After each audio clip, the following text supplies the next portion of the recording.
time it is. Tattoo Rich in the house. Oh, we're gonna get rowdy.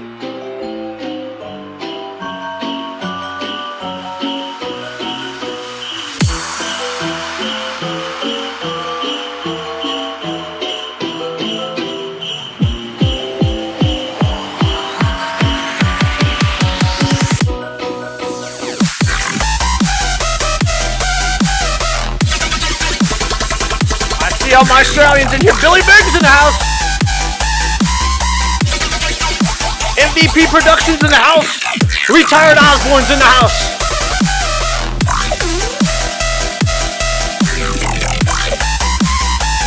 What's up, Austin? I see you in the room too. What's good, homie?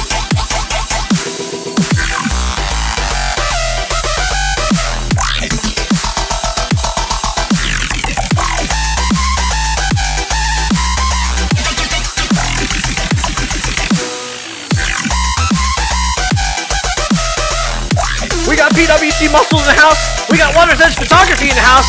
We got Rodney Graham in the house.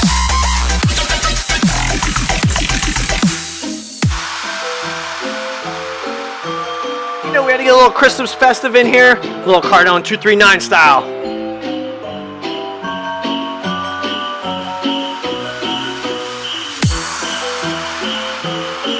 Our very own Cam Boss in the house, baby. What's up?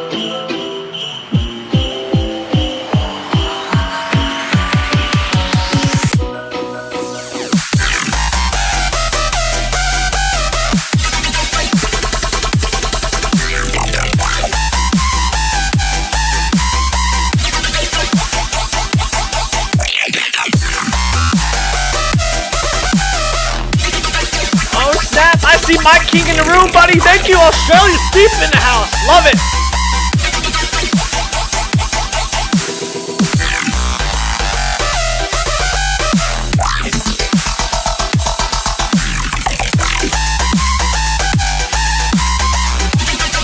You all know the routine. We play some music, sit back, relax, get your drinks ready. We're going to rock it out. We got a lot to talk about.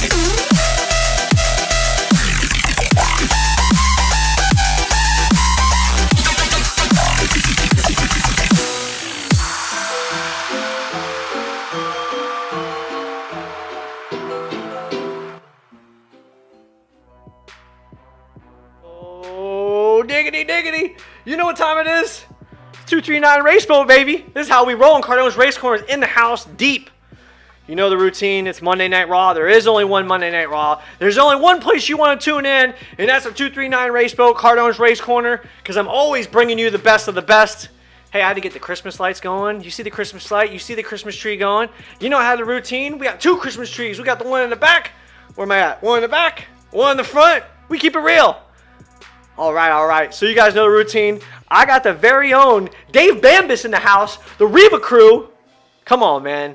Hey, I told you guys, industry players is what we're going for. We are going for industry players, top-ranking racers, rookie racers, retired racers, new racers, PWC, Rec World, and Race World. It don't matter. We bringing it happening. We're bringing down the hammers. No matter what anybody says. Whether they want to make some stupid movie jokes and some crap to how to give away. Screw all that crap. The way we're doing it, we're having fun. We're making it happen. Everybody that's in the room, I want to say thank you. I hope you guys had a kick-ass weekend. Billy, Keith Walker, all you guys, I see everything that's going on. Jessica Waters, thanks. I'm so excited. I'm going to have to figure out how to stay warm this winter on learning to ride. Jessica Waters, I can't wait for Miami JetSkis to give you your ski. Guys, I told you guys I'd get your stuff out Saturday, and I apologize. I have everything ready to go, though. Tomorrow afternoon, I think I'm going to go to the post office. I'm just going to get everything sent out. I was working on some stuff for the Cardone's Race Corner, and I was also working on cleaning out the plumbing in my house because we had some issues. If it says flushable, don't flush that shit down the drain. It's not flushable. Plain and simple. It's not flushable. It's not flushable. So, you guys know the routines, Cardone Race Corner. I don't know if you guys saw the story. I want a thumbs up or hear whatever you guys are going to say. Let me know if you guys saw my story. Cardone's Race Corner teamed up with some spot-on sponsors. Now, I wouldn't really say sponsors, but really good associates and true believers and supporters of the Cardone Race Corner, right? This is how I'm going to look at it. I wouldn't say that they're supporting or they're sponsoring money for us, or trying, I don't like that word because the Cardone's Race Corner isn't like that. Everyone that comes on the show, everyone that contributes to the show is a guest and is a contributor to the show in their own aspects. Adam Living's in the house, dude. Oh, snap. Hey, Adam, I'm glad you're in here because we got some stuff to talk about that's probably going to include you too. But here's the deal. I told you guys I was working on some awesome shows. Mikey Young, congratulations on your wedding, dude. I see you in the room. You guys saw the show. We've been working hard to make everything happen. If you've seen my post, and it was just a story post, I didn't post it. I didn't want nobody to see it. If you ship it with Daryl's Wi-Fi. Well, let me touch back on that stuff. I've created new shirts. Now here's the deal. PWC Muscle, Pro Rider Magazine, Carolina Ski Riders, South and North, Florida Ski Riders, Miami Jet Skis, PWC Doctor. These are the guys in the room that have made it happen. Jerry Gladys, good to see you in here. Martin Silver, Reliable Tuning, good to see you also. Those guys and group have put forth the effort in contributing to the show without any questions asked. And with that being said, I have created a new style of shirt exclusively for Cardone's Race Corner. Each groups are going to get their own shirts. We're going to do giveaways on the show. We're not doing some name this quote bull crap. We're not going to do some nonsense that has nothing to do with PWC. Everything that we do is going to be PWC related, closed course racing related to the show. And right then and there is how we'll make it happen. We will be giving off shirts. I'm going to have like 100 strictly for the show. And everyone else is going to have 20 to 25 shirts for their groups and their independents. And I told you guys, that's how my appreciation for everyone that always kicks in, helps out. For those that have been always helping out the Cardone Race Corner and being helpful toward me and trying to move me forward, this is my gratitude back. And for all the people in the room that always follow and watch, I want to make sure I get you guys involved and give you guys back. You know what I'm saying? I can only give away so much stuff. I can only do so many things so often. So why not do something that's exclusive for Cardone's Race Corner? And that's what I'm going to do. I'm helping you guys because you guys help me. I'm a one-man show with 1,000+ people backing and supporting it. That's how we're going to move forward. It's a little warm out here today. All you guys are talking about the snow up north. It was a record high for us. It was in the 80s. I think 85. Yeah, 85 degrees. I was in shorts and a light shirt. I was sweating. I mean, you got to represent for the Dolly family. It's hot. I hope you guys are enjoying all that stuff. Yunan, I see you out there, buddy. Thailand was kick-ass for all those guys. I didn't go to race, but we talked about it. So today's show, we're going to have Dave Bamdas on with the Riva Racing Crew. Awesome, awesome show. This is going to be great. I can't wait to talk to Dave. It's going to be phenomenal. We're going to get him on 7:15, so everybody that's tuning in, make sure you check it out and watch it. Now, here's what we're going to talk about. We're going to have a couple things. We're also going to have this new segment where we're going to add Daryl. PWC Muscle is going to be in the room, live action, without crappy Wi-Fi. Also, I am going to touch base with that fact of talking about the roast session, the Cardone Race Corner roast session. This is what I was talking to you, Adam. You guys voted, it was like 90%, no, it was 85% or 92% voted yes, and like 20-something percent voted no. So my question to you is this. How many people would love to do this? Now, I know we've been talking about this. I actually want to make it happen. I want to make it forward and make it something to have fun. I think that we could really do something that could be entertaining. Now, we know there's a lot of people out there that like to talk smack and like to roast each other, and I really think that we can add this segment, the Cardone's roast session. I really think, and that would be a separate day from Monday night show.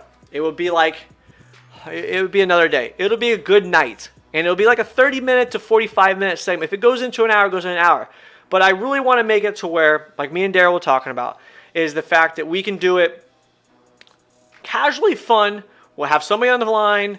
And you know what? If we can, we might even be able to do a video chat with them too. Make it where it's a video, and everybody in the room can do the roasting, and then obviously the person on the phone can do the roasting back. I'm interested in doing this. I'll make a whole new scene. I'll make a whole new everything. I want to know if you guys are 100% with it. I think we should. I think it'll be fun. Obviously, there'll be no disrespect. There won't be no craziness. There won't be no jabs. It will just be in the spirit of PWC fun. I think it'll be something that will add our own flair. Yeah, I didn't make it up there, but I wish I would have made it up there. It would have been kick-ass.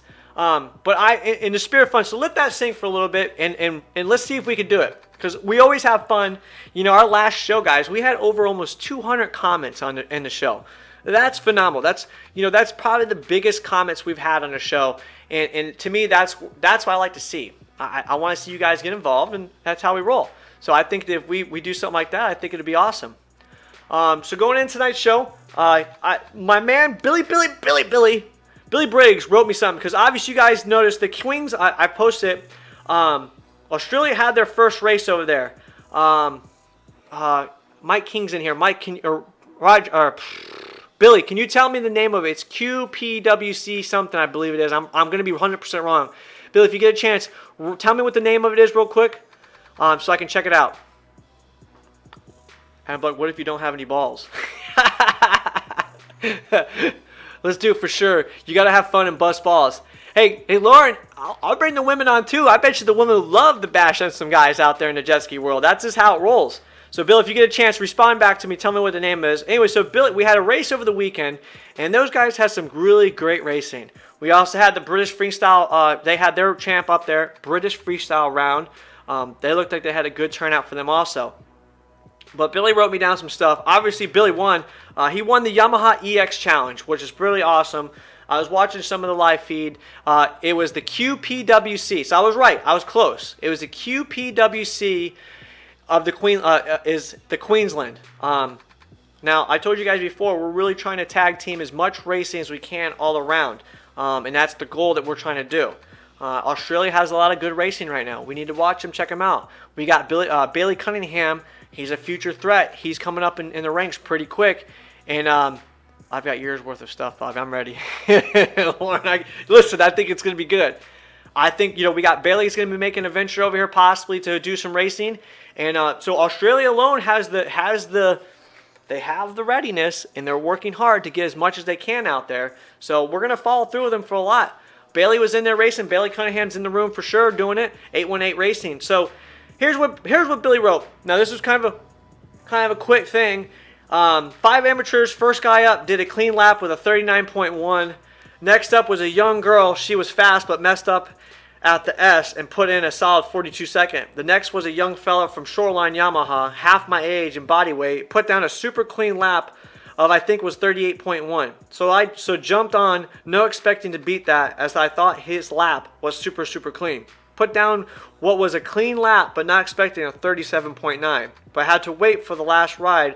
Kurt from Shoreline Yamaha was having a clean lap till running wide on the last turn, throwing down a 40.1. This was on a Yamaha EX for the Amateur EX Challenge, which the ski was supplied by Shoreline Yamaha, and then the pro riders had their challenge as well. So basically, Billy, if I'm correct, I remember talking about this. You guys had a 2 hot lap event. Now, was it the Shoreline? Did you guys run to the? Oh no, it was Shoreline. That's right. That was the Shoreline Yamaha was the name of the event, but that's actually a dealership. One of your guys' largest dealerships over there that sponsored the event. So you guys had. So basically, what they were doing over there is they had a 2 hot lap race. The best lap wins the race. That's an actually really fun kind of style to do. Scott Moore and Adam Blocker, don't worry, I will pull your Sea-Doo in. We both will be late, but mine will run. You guys, I love the busting balls on the room, guys. You guys crack me up. So they had a phenomenal weekend. Billy, I truly appreciate you giving me the time and writing it up. I want you guys, Australian guys, my UK guys, and my Thailand, all you guys, we're international. Please tag me in the stuff. Kirsten Hasty makes the dates for everything, but tag me in it.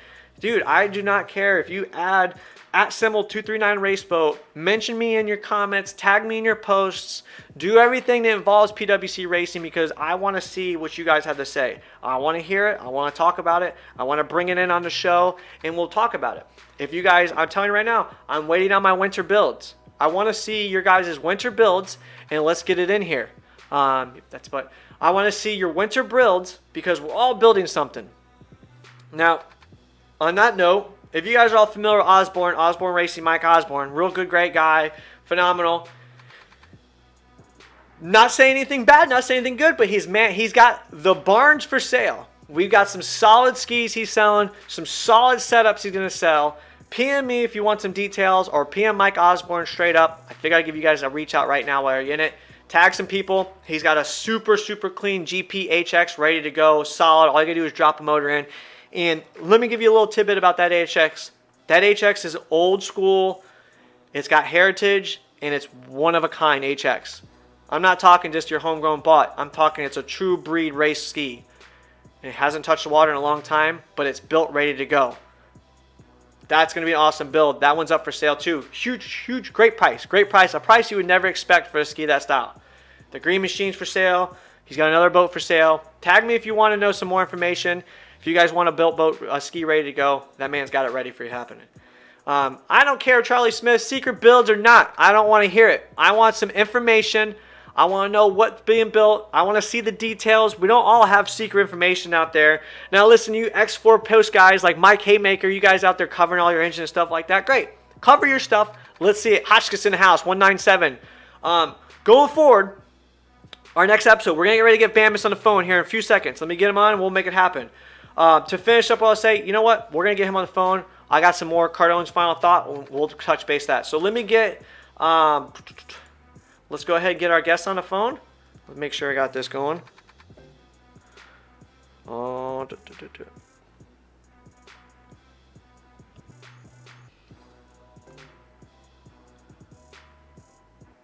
be right back, guys.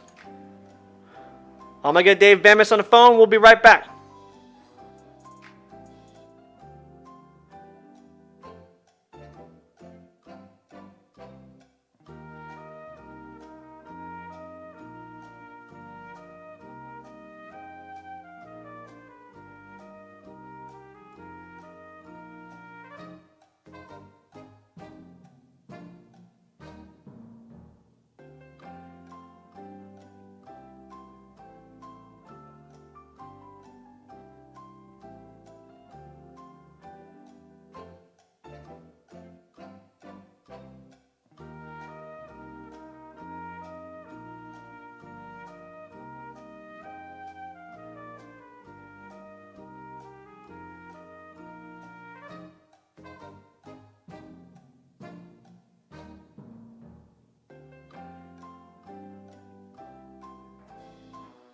Oh, snap. You know what time it is? I got the one and only Dave Bamdas on the phone with Riva Crew. You there, Dave?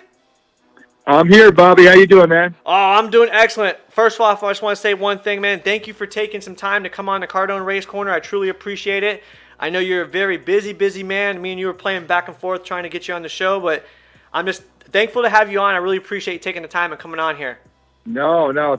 Thank you for having me. We've been trying to put this together for a couple months now. So. Well, I mean, Riva's been super busy. You know, I mean, they've got you got the P1 going down. You've had close course racing going all over the place. I mean, I gotta say, Riva's really putting the hammer out there and really putting the name down. So, hey, you gotta be proud, right?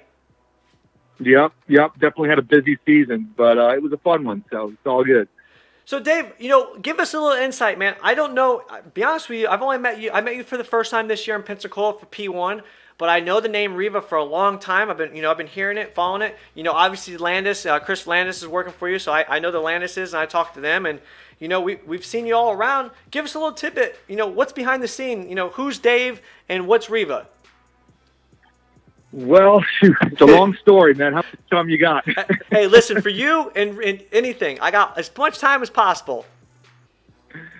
Oh man, I'll try and make it quick. But we just had our 40th anniversary this year, so we've been in business for 40 years. Wow. But I'll keep it to the watercraft side. All right. Okay. So basically, Riva was founded in 1979. It's a family business. My father started in 1979 in Pompano Beach, Florida. Right. Okay. We're selling Yamaha scooters called Riva scooters. Right. That's where the name comes from. And we were Riva World at the time. And we were also selling Yamaha racing go-karts. This is before Yamaha had a watercraft. Really? So, I was a jet ski enthusiast. I owned a 1978 Kawasaki 440. Not a racer, but, a recreational kid. I was 14 or 15 years old, when I bought that jet ski. Right. But anyway, so I'm working in my dad's shop, and, we had a scooter shop. And I went to college, came back from college with a business degree. And then around 1986, Yamaha introduced the Wave Runner. Right. you know, Right. and it was a revolutionary product. So we got the dealership, and from year number one, we were basically on top as far as volume. We've been a number one volume Yamaha dealer since the beginning, and changed the name of the business at that time to Riva Yamaha. And so we're chugging along, selling lots of wave runners, you know. Right. But the racing world at that time was all about Kawasaki. Right. You know, you had the IGSCA Tour was a Kawasaki only tour, so Yamahas were not allowed to compete. Really? And Sea-Doos were just kind of coming on the scene a little bit later. Right. So we're just selling wave runners to rental companies and doing that kind of stuff. And then around 1992. I had the idea to basically start the performance product division, which was Riva Performance Products. Right. So I saw an opening, and the opening was there was a huge aftermarket going for Kawasaki jet skis. You had the big companies, mostly based in California, like PJS, right, West Coast Performance. We had R&R Jet Tech out of Florida, and these guys were basically running the show.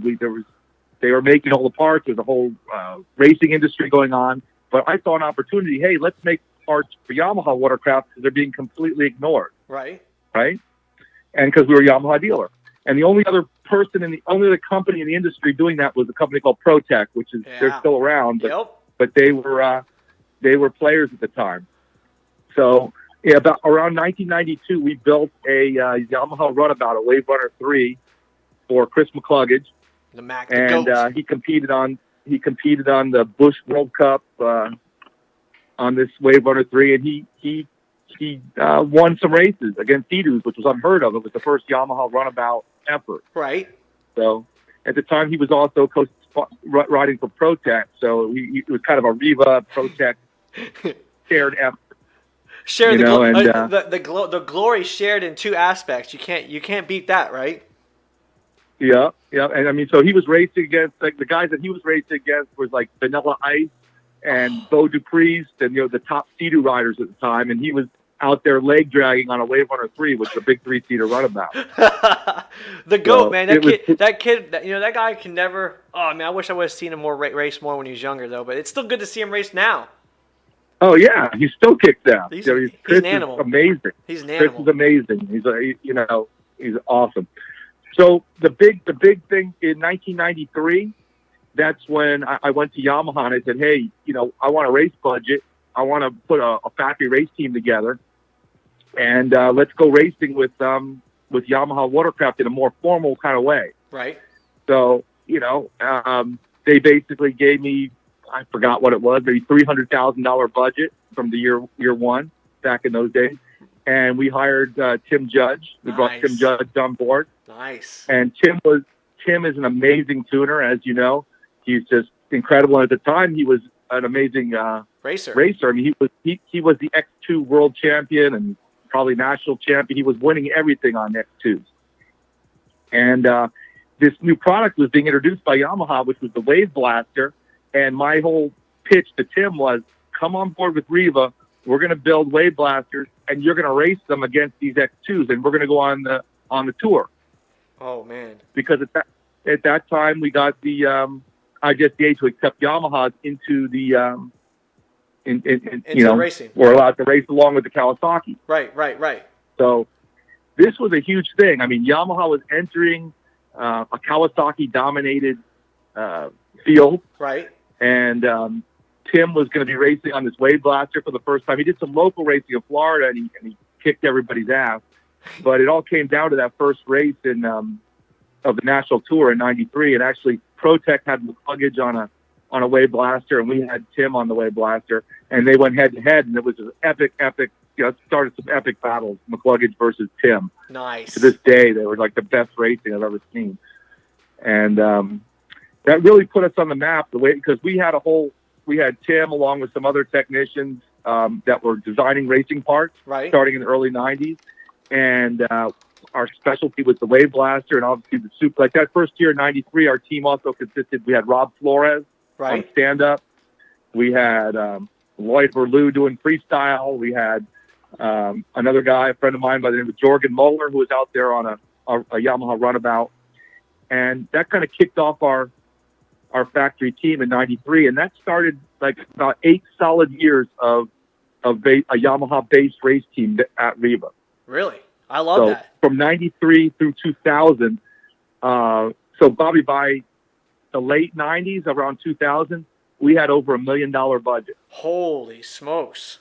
I'm talking, it was like 1.2 or 1.3 million dollars. I mean, racing in the United States was at its pinnacle. It was at its peak. It was just killing. You know, the beaches were just filled with people. We had the Budweiser national tour. Whoa. You know, going all over the country. I mean, it was a very healthy, well-attended sport. It was like, you know, a whole different world than we have now. But, I remember going when I lived in Fort Myers. So I remember Lonnie Kai as a kid when they had the Budweiser racing out there, and it was all stand-ups, and that place would get filled up like to this day I've never seen beaches get that filled. Yeah, and we're talking there were thousands of people would show up, and we had primetime TV. It was amazing, you know, and we were the premier Yamaha team. You know, ProTech fought with us for several years, and they started fading off. But it became the Riva Yamaha team versus factory Kawasaki versus Sea-Doo. Had several factory efforts usually, you know, out there. I mean, and, you had the homegrown. You had the homegrown family competing with the big manufacturers, making waves and just rippling it across the water right now. I mean, to this day, you know, that feeling has to be unfathomable as a company, and watching yourself grow, making factories like that, the factory manufacturer race teams out there, just like almost tremble seeing you come out there because you knew that you were bringing your A game, and you're just a homegrown family putting forth the effort and the passion and making waves like that. Really had to feel good, better than anything. Oh yeah, it feels good because our roots, as you can see, are really deep in this industry. As far as the racing, we've been there basically from the beginning, making the performance parts and our commitment. So, but it's always our people that, you know, have made us what we are. Like Tim was a big part, you know, while he was with us. He was with us for many years, and, you know, he, as a racer and as a tuner. And then during those racing years, we brought on a lot of people that are still with us today, like our head of development, Bruce Clarkson. He's been with us for 25 years. He's making parts behind the scenes. He doesn't get all the glory, but the guy's a genius. Right. And he's like jack of all trades. He's making exhaust systems, air intakes. We have, well, I'll get to that in a minute, but a lot of the people that are back with us in the '90s doing the racing effort are still with us today. Right, exactly, and that goes to show you that you know, we were just talking about, like I just mentioned, that it's a homegrown, but you take care. You guys all have passion, and obviously the company itself is passionate, and that keeps the people within the community, because you guys, like you just said, you have people from the beginning, and you're still making phenomenal parts, making phenomenal situations, and really building it above the rest. I mean, that shows in thousands just in itself. Yeah, it's definitely a lot of history. Like during that period of Yamaha factory racing, from let's call it '93 through 2000, you know, our team, we had all the top guys of the time, many of which are still racing. Obviously, McCluggage, Dustin Farthing, Matsuris, Tim Judge, we discussed. Jeff Jacobs was with us many years. Right. Nicholas Rios, Sarah yep. Lejo, Dan Fitzgerald. I mean, the list goes on. Rob Flores. I probably forgot a bunch of them, but that's off the top of my head. So, you know, I had a question. So with everything that's been, you know, with the racing, how it is, and, you know, I've seen Riva's been involved. You guys obviously doing the factory boats, you know, the runabouts. You guys have a lot of R&D and a lot of development in the skis themselves, because we have the P1 racing. Now, in your time, since you've been with racing since day one, did you ever expect to see this type of racing come about? What, P1 racing? Yeah, the endurance racing, the hardcore, you know, 30 minutes of this offshore, you know, balls to the wall racing. I never really anticipated that that's where the direction it would go, but I love the P1 racing. I really enjoy it, and it's definitely a good test for our equipment. And we're, you know, being a company that builds racing parts, it's a great way for us to develop stuff and do durability testing. And we learned so much as part of that race effort. I mean, you know, being out at the P1 races this year, you know, I'm basically going back to our factory race effort with Yamaha from '93 to 2000, right? You know, I was the race team manager, so I flew to every race all over the country. I was, you know, the manager of whatever pro team we had. Right. And I've kind of resumed that role with our P1, our US P1 effort. You know, I'm at most of the races, and most of the communication and deals with the pros. I'm handling that.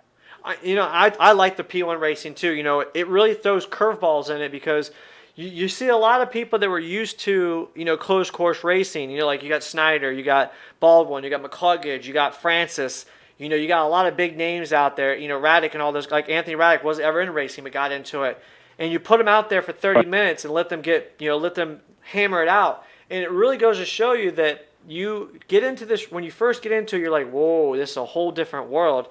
And it takes you completely into a different realm of racing because closed course racing is buoy, 6 7 laps, we're done. Now you're in a big, almost a mile course, and you get lost or the waves. You know, it's a constant change in conditions.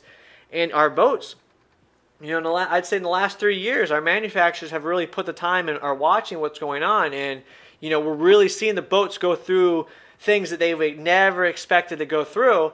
And that kind of helps the R&D on not only for yourself and other other people, performance people, but also I think the manufacturers are looking at it as, wait a minute, maybe we should change a little bit of this because look what's happening, or look what's going better for this. So I mean, I love the P1. I think it's phenomenal. I love seeing the rise in it and the racers because it never never a dull moment in my eyes. No, it's definitely neat. I mean, I love watching closed course racing also. Obviously, it's a different animal, but P1, and especially the way P1 does it. I mean, they just run that show so professionally. You know, they've come a long ways for too. Today's day.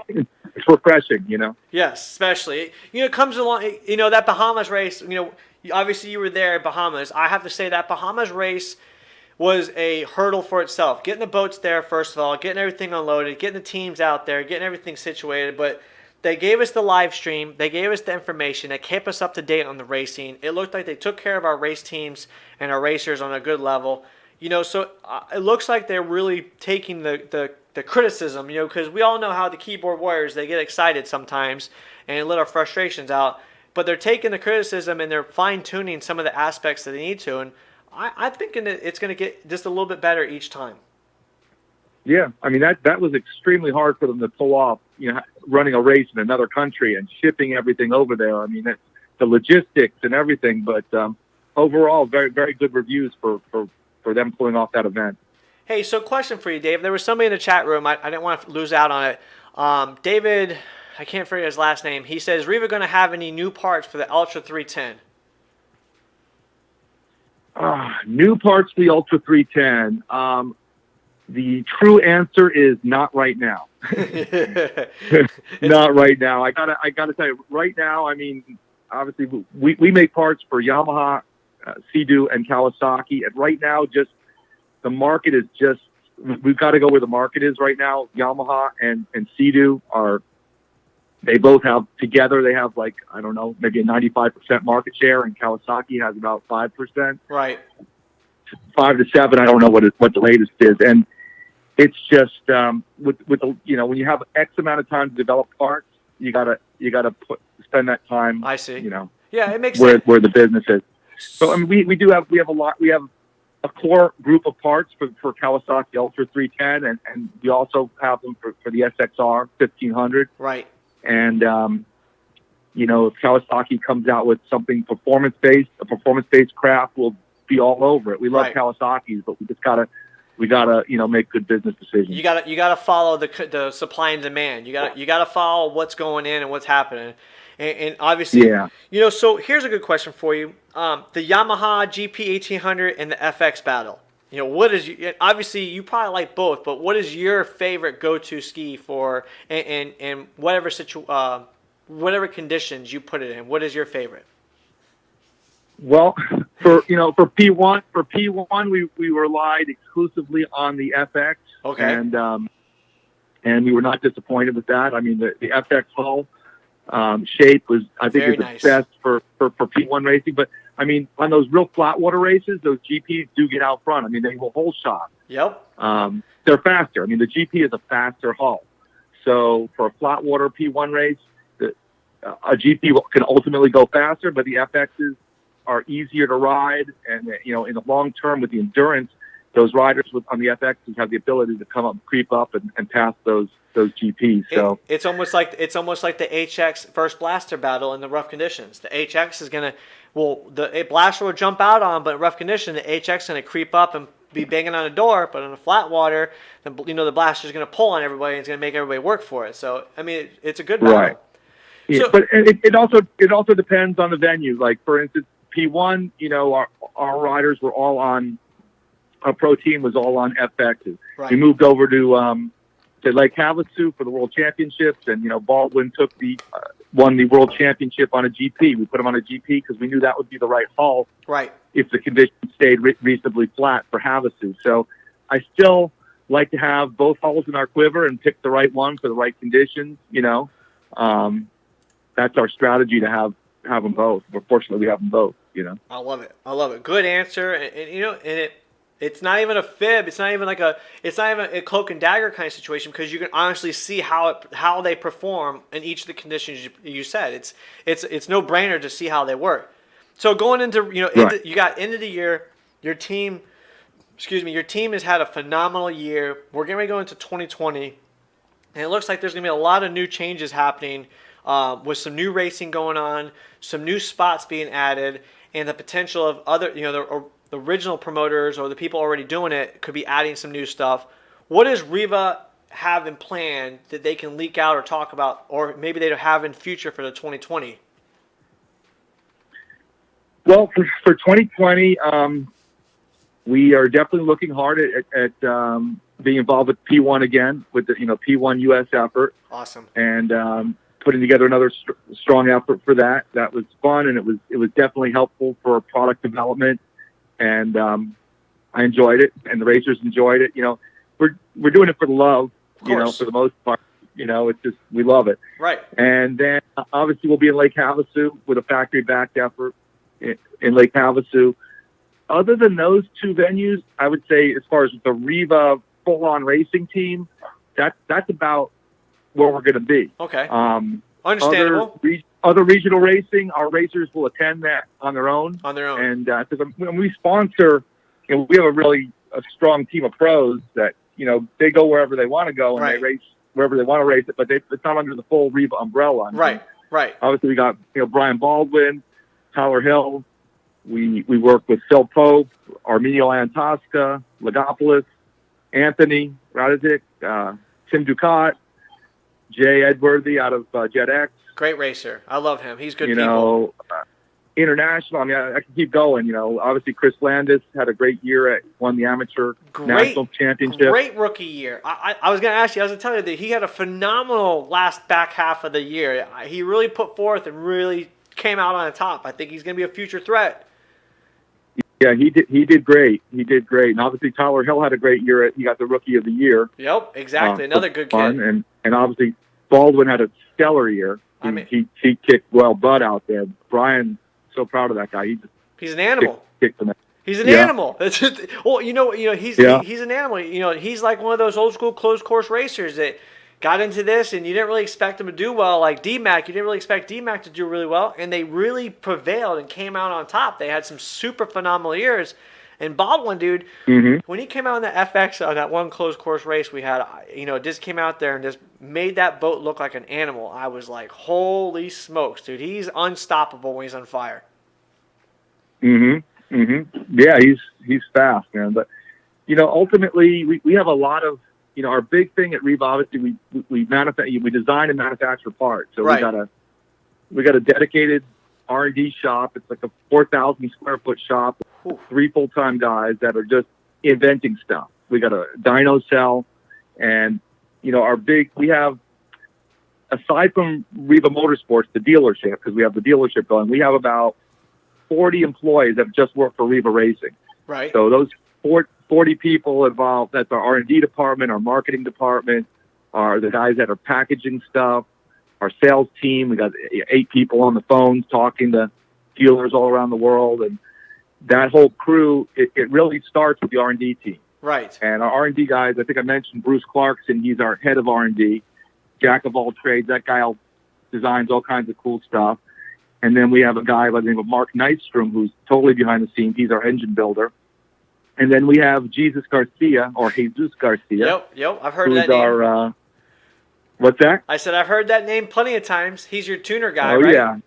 Yeah, he's our tuner guy. He does the ECU tuning, and he does a lot of race tuning on the water. But these three guys work together very closely, and they build some killer stuff. So, that was my next follow-up was going to ask about the racing part, but my next follow-up is there going to be some bomb-dropping parts being revealed for 2020 for the Riva? Some things are going to really ruffle the feathers up. You got anything in the works? We got always have stuff in the works. A lot of the bomb-dropping parts are based around new models from the manufacturers, and obviously we didn't get a lot of new models this year. Right. I mean, we were pretty caught up across the board for Yamaha. Sea-Doo has a couple new tweaks. We're making some stuff for the new GTR 230 platform. Catching up on all the models right down to the bottom, everything from the Sparks and EXs up to the top. Right. But got a lot of stuff in our back pocket for 2021, but I can't talk about that. Oh, man. Well, for 2021, I guess we're going to have to get you back on the show, and we're going to have to get some information out of you. I'm going to hold you to it. Yeah. Hopefully, we'll still be doing this by 2021. We will. I can tell you I will be. Of course. I'm still alive. You're still going to be doing it. Man, the supply and demand's out there. Right? You've never seen a sad person on a jet ski before unless it's getting towed in. Right. But no, we got a lot of stuff coming out for 2020, but refining current products. But we have a good amount of stuff. But the following year, we'll see some really cool stuff. Awesome. Because obviously you guys are in tune with the manufacturers and seeing what they've got going on. So you've already got the head start and ready to know what's going to happen. I mean, that's awesome, Dave. Yeah, David. The relationships with the manufacturers is so key to so you can get a head start and everything. So when the new machine comes out, whether it be a Yamaha, Sea-Doo, or Kawasaki, we have the parts for it, and that's so important. I mean, that's good, and that goes right back to what the time you guys put in since the beginning. You are one of the standalone crews out there that's family oriented and has been there supplying and building and performing and stepping above the rest. And that goes to show, you got the manufacturer support that want to help you keep going forward too. So that says a lot in words. I'm really excited and I'm glad I got to talk to you on this because, we had some people in the chat room. It's a history lesson, and it was a good history lesson because me personally, I didn't know you guys went back that far. I didn't know that it started outside of the jet ski world, So you schooled me and gave me a lot of information that really, it makes me look at Riva in a way better aspect because to me, I look at it like, you guys have been in it since day one, and it hasn't just been a flip-flop situation. It's been a devotion to the PWC world, even before it was even the PWC world. So a lot of people, right. A lot of people watch the show didn't know that, and they understand now that that's where it comes from, and that's good. We need good, wholesome people like that, companies that really want to do the best. Well, yeah, I appreciate that. I mean, we're kind of in a lot of ways one of the last ones standing. I mean, because this industry, this watercraft parts aftermarket industry used to be pretty big, right. Back when everything was two-stroke. But when the manufacturers stopped doing the factory racing in 2001, I mean, Yamaha, Sea-Doo, and I think maybe even Kawasaki, they pretty much pulled out. Right. Everybody kind of pulled out right around the early 2000s, and a lot of aftermarket companies pulled out at the same time and stopped making PWC parts.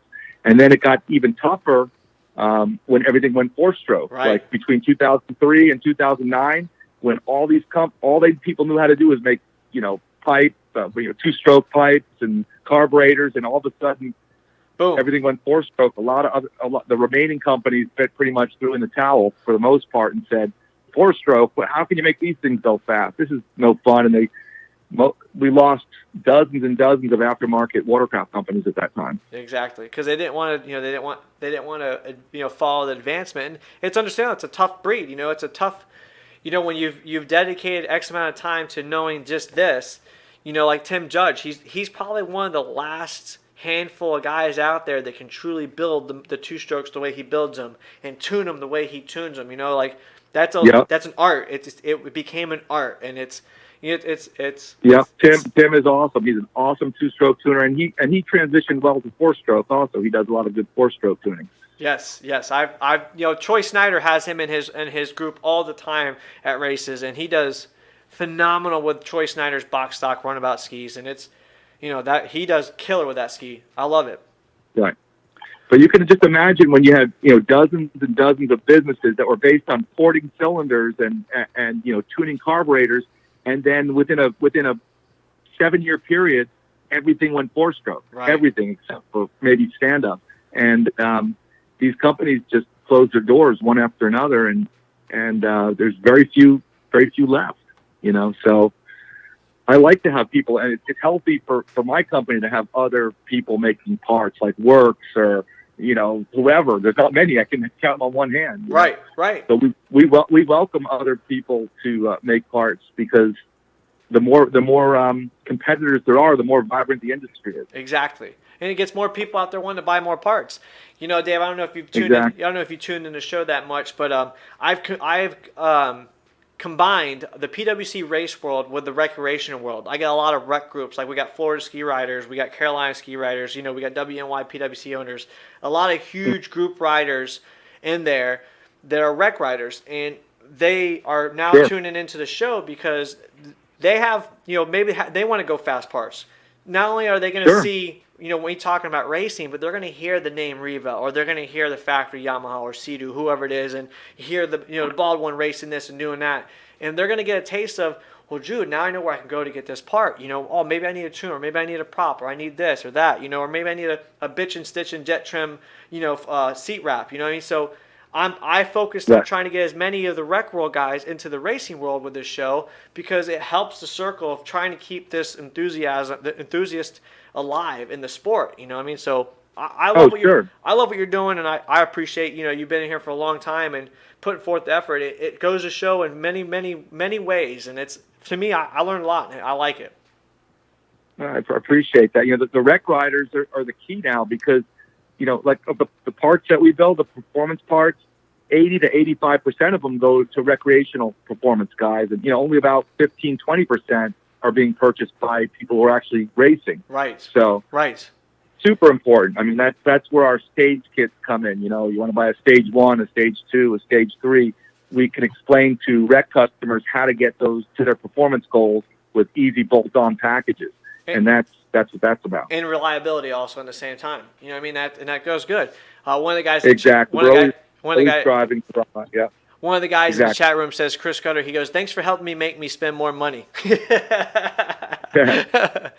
Well, Dave, this is the opportunity. I had you on the phone for a little bit longer than I wanted to. I hope I didn't tie up too much of your evening. This is no problem. This is the point where I drop the mic and let you say whatever you want to say. Give some shout outs, give some hugs and loves, whoever you want to be. The mic is all yours, brother.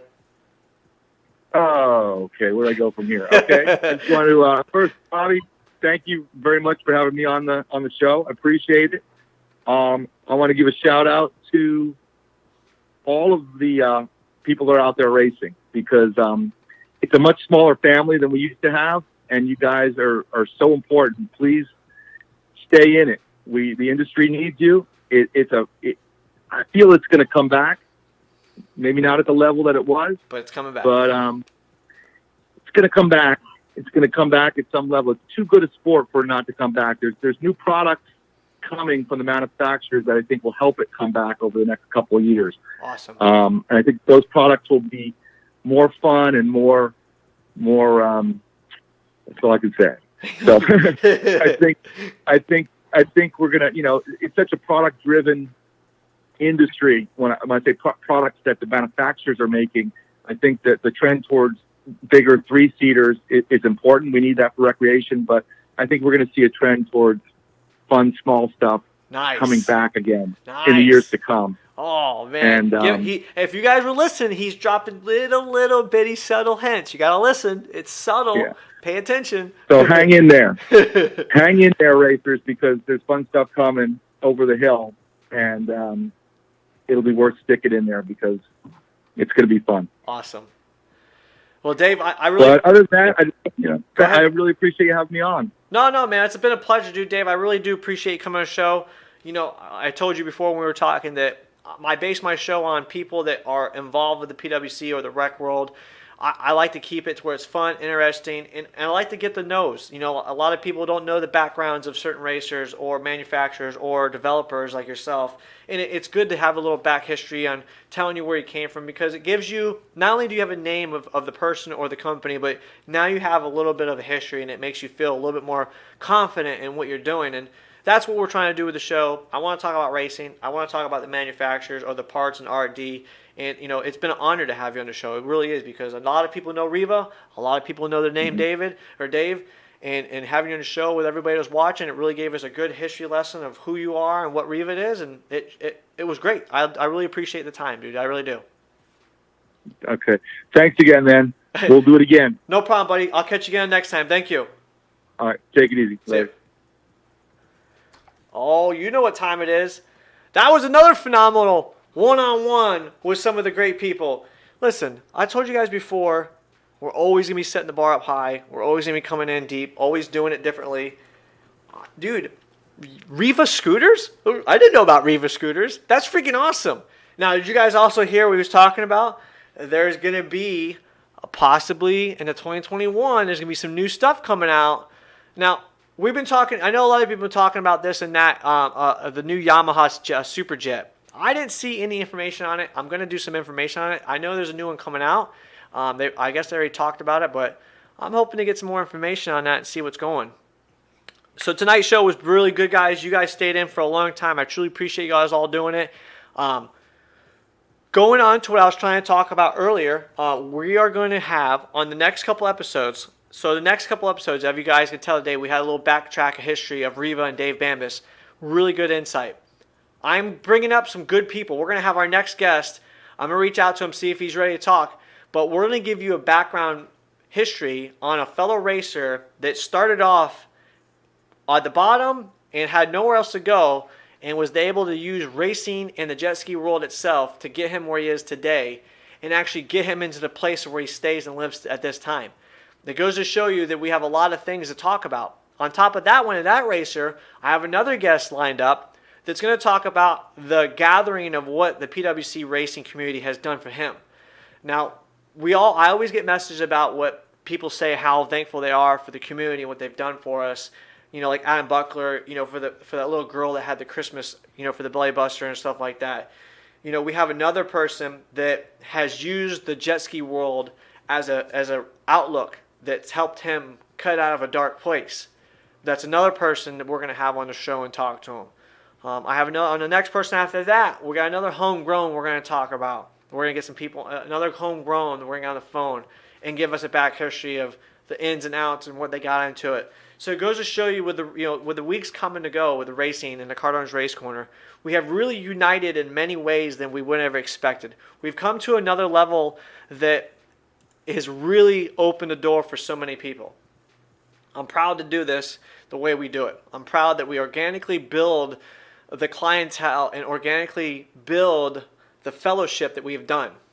With Miami JetSki, PWC Muscle, Carolina Ski Riders, North and South, Florida Ski Riders, PWC Doctor, Reliable Tuning, Extreme Throttle, Rhaas Products, all everybody that's been involved, especially with the new shirts being built and put together, and the GoFundMe page for the Ralph with Bahamas. As for Glenn Campbell getting a new ski, by which PWC Muscle has just gotten it wrapped up, and we're going to be revealing that here in the next day or two. And to Jessica Waters, Miami JetSki, getting a new jet ski. It just goes to show you that we're building a platform for everybody to come in here and have fun and really, really have the ability and outlook to express, talk, learn, chit chat. You guys are always 100+ comments deep in the room. That's what we need. That's what we're doing. So I'm reaching out. If you guys have a story you want to bring on, if you guys want to have an exclusive Cardone Race Corner, reach out to me. Don't be scared. If you feel like you want somebody that you think would be a great guest on the show, bring them on. Tell me. Tell them to message me or message me. I'll reach out to them. I got a list of names lined up. I got a bunch of people ready to come on. You know what I'm saying? But we want to have fun and we want to make it happen. So this is what I got to say. That's the Cardone's final thought. Next week's Christmas week. You guys see the Christmas lights. You see the Christmas tree. We got the Christmas tree back here. We're going to have a Monday night special. I think I'll have a guest on for Monday night. We're going to have some fun. We'll talk it out. I'm going to order my shirt tonight. I'm going to drop the bomb. I'll show you the pictures. Stay tuned. You're not going to want to miss. I'm going to have plenty to give out. We're going to have plenty to have fun. It's going to be PWC related in the chat rooms. That's how you're going to get it. You're going to want to tune in. You never know when I'm going to drop down and say, you never know. I'm just going to come over here. One of my people will say, who wants a shirt? And boom, it'll pop up. And let me guess, it'll be ready. And then we'll get you some shirts. As usual, guys, I appreciate everyone that's come on the show. You guys have kicked ass, always making it happen. I'll catch you guys on the flip side. You guys always make it happen for me. I appreciate it. Can't wait till Monday's next show. You're not going to miss it. Cardone's out, bro. You know the routine.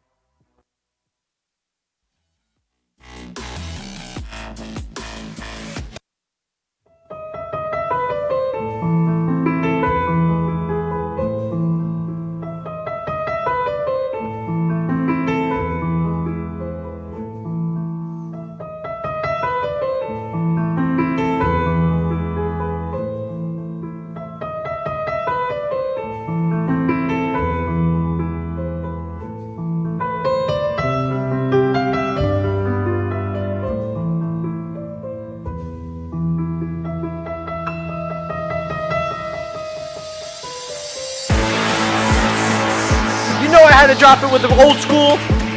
There's only 1, 2, 3, 9 race boat. There is only one Cardone's Race Corner Monday Night Raw. I am the only one bringing everybody together, whether it's out of the country, in the country, down south, left, right.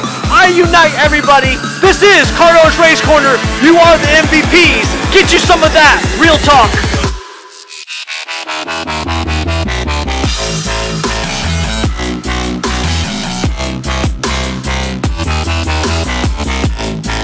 Just remember, I'm coming at you. No holds barred, baby. We drawing tears. The brand they love.